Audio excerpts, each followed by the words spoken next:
did you think that slavery and ensuing Jim Crow laws had a lasting impact on the black community in the United States?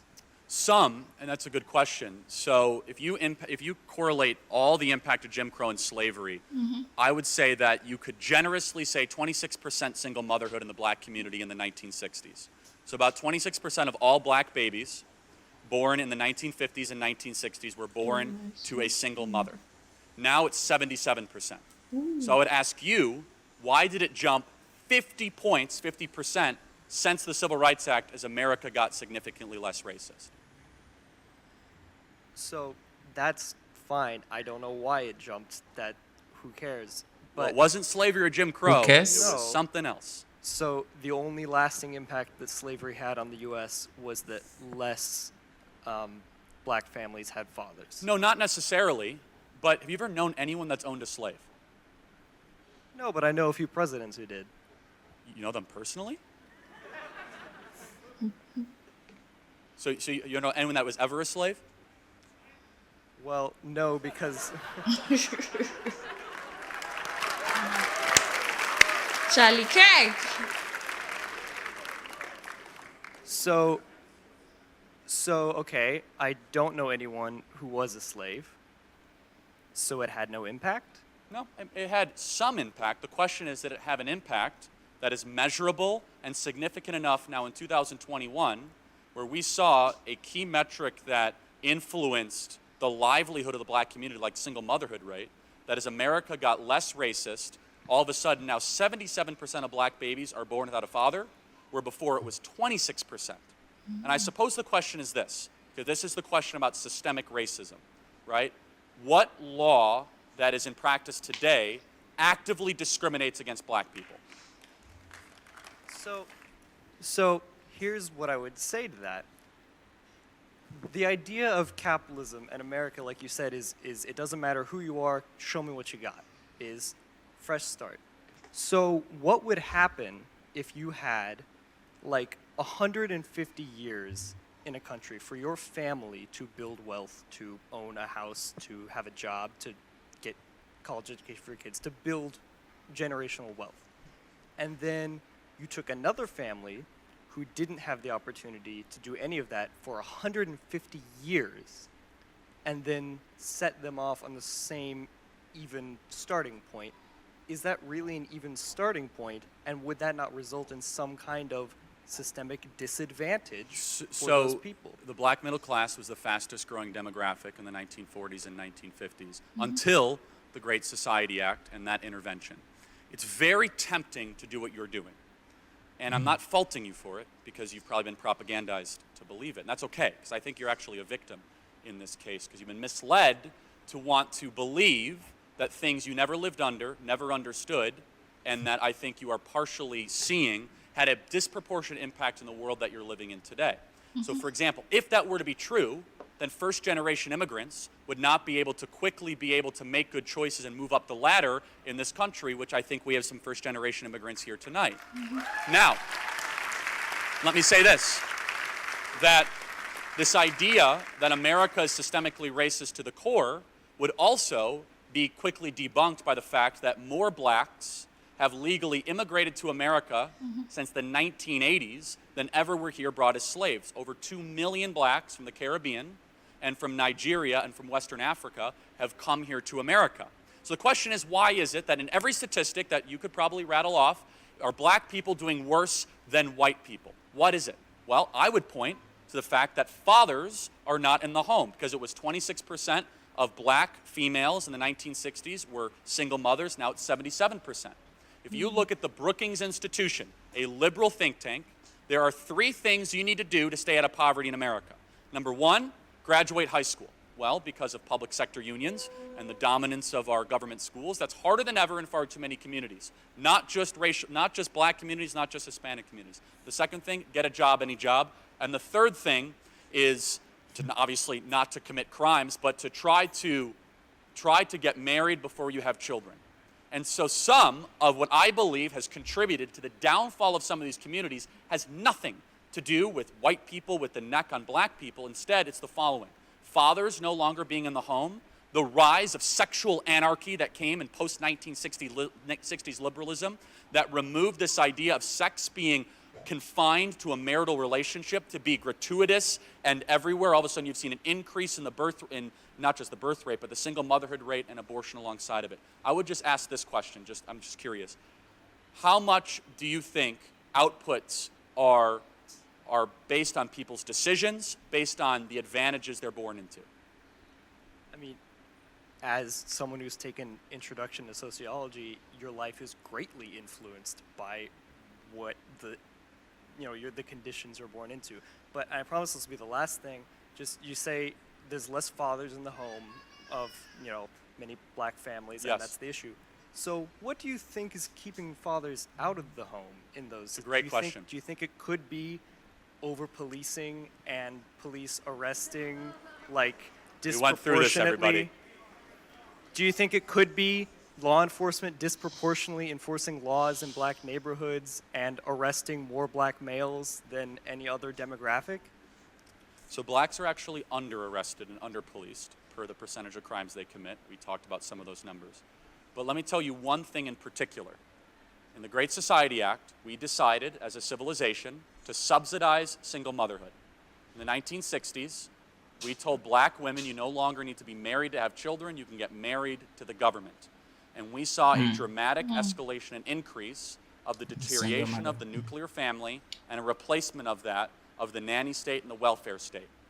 And I would say this, that every single activist group that steps up, that talks about systemic racism and oppression, if you look at the data, purely the data, if there is a movement to put black fathers back in the home and to try and challenge the sexual anarchy that came in the post-1960s and had a more prudent and pious view of sexual relations in America, which is a very unpopular view, by the way, for most Americans, but it's true that before the 1960s, sexual relations were, at least culturally, supposed to always be confined to marital relationships. The more gratuitous that we have been in trying to catalog it in media and in pop culture and in Hollywood and yes, in schools, then all of a sudden you have seen people say, well, why do I need to get married for that? Marriage is the bedrock institution, and strong families create strong communities, which create strong civilizations. And this is why immigrant communities that have come to America, and first-generation immigrants, they're able to move so quickly up the socioeconomic ladder because they might not have wealth, they might not have big bank accounts, they might not own a lot of land, but they have the thing they know that will keep them together, which is a family that will not be broken up at any means necessary. I'll finally say this. Let me just say this. No, I want to thank you for coming because it took courage to ask that question. I'm just going to ask you to do one thing. Please forget everything you learned in Introduction to Sociology 101 because it was likely all garbage. So thank you so much.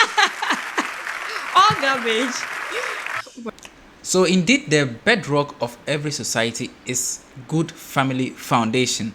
And once the family foundations are weak, we don't expect crime to be less or immorality to be less. And it's as simple as that. So Charlie, throughout this discussion, all he was trying to say is that, yes, whatever may have happened in the past has really, really had an influence on what is happening now. The increase in the number of black single motherhood has increased because of policies that were set. Aside that, the policy on sexual acts, which was loosened, that any two adults who have the same consent can just go out and make love, instead of limiting it to married people, that alone has also caused a lot of damages to the society we are seeing now.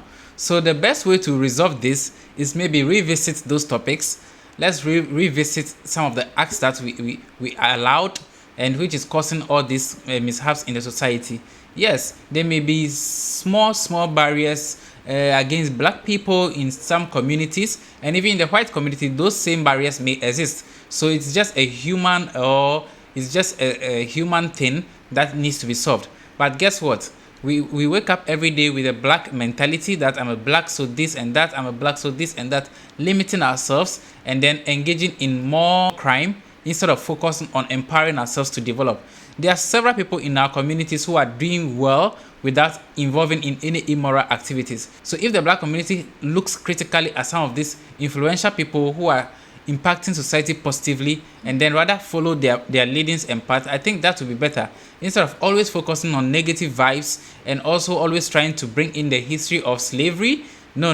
We've gone past that, and we have to individually and collectively come together and know that, yes, we are a powerful force, and you as an individual, you are strong enough to stand for yourself and also be able to contribute positively to society. Instead of always looking down on yourself because you are black, because you are this, always trying to debate, you are looking for someone who is almost invisible to your daily fights. If you look carefully into yourself, you realize that the white supremacy or whatever it is less as compared to your own troubles that you are struggling to fix. So better focus on yourself and fight harder instead of always focusing on white supremacy and who is there, the invisible forces that are there to suppress your life. Wow, I really love this whole discussion, and I'm very sure I've said this before and I'm going to say it again. I feel like our ancestors and then our predecessors and people that have come before us, previous generations, have really fought a good fight for majority of us that are seeing this current dispensation and all that. Because you can just look at all the struggles that black people went through in those eras. It was very difficult by then, and if you compare it to some of the policies that have been put in place, you can really tell that even as we are comparing the rate of like racism by then to now, you can clearly tell that within the society, the level at which we say whites are being racist to the blacks has reduced drastically, and that is what we should be focusing on, like some of the positive things to be highlighted within the society to enable the blacks themselves to feel confident within their skin and then to push harder. I mean, there are a lot of things that have been changed over the years, and you can clearly tell that a lot of black people have fought to be on a higher level, and people are still getting to that higher level without a lot of restrictions, like even when it was before. Even when those restrictions were there, people fought for some of us to enjoy the privileges we are enjoying now. So why don't we just channel our energies into pushing positive agenda instead of still carrying that mentality of race? Of course, you can never have if like there's 100% of white people, you cannot have that 100% of people supporting goals of black people. There would definitely be racists among them. Maybe there should be like, even if it's like 5% or 10%, you definitely know that the majority of them should be looking at your intellectuals, your capability, and how to build society and all that. And just like Charlie also said, when you look at the rate at which blacks have legally migrated to the USA compared to the number of slaves that were dragged to that place, you can see a clear difference between these numbers, and that is a positive something. You can really tell that these are legal processes that people have gone through to get to certain higher heights. So yes, it confirms the fact that yes, the America they used to know is not the same America. The America we used to know is not the same America. They are much welcoming by even allowing such huge numbers of illegal immigrants to move into the country, and also they support most of them. We've seen a large number of people who are succeeding, making it in life through the USA. So we are super proud of America and the initiatives, the decisions they've made on the issues of racism. So far so good. It's getting better. People from any black community can just move through the education system, through the military, through the police service, get involved in a lot of activities, sports, entertainment, dominance, and all. This is very beautiful, and America has to be applauded for all the positive initiatives they are picking. Black community, let's level up. Let's not allow the little 5 to 10% of people who despise the black community to rule. No, that mentality is far gone. once we rise, once we wake up with positive vibes, we carry the same positive vibes to whatever field we are going, and positively it's going to work for us. So guys, thank you so much for joining us on this particular video. We truly enjoyed watching it. Thank you for the recommendation as well. Kindly continue to recommend other videos that spread positivity and good vibes for us, and we'll gladly check it out. Until next time, I'm Danny Reacts. I'm Wil Sway, your number one music freak. See you, bye.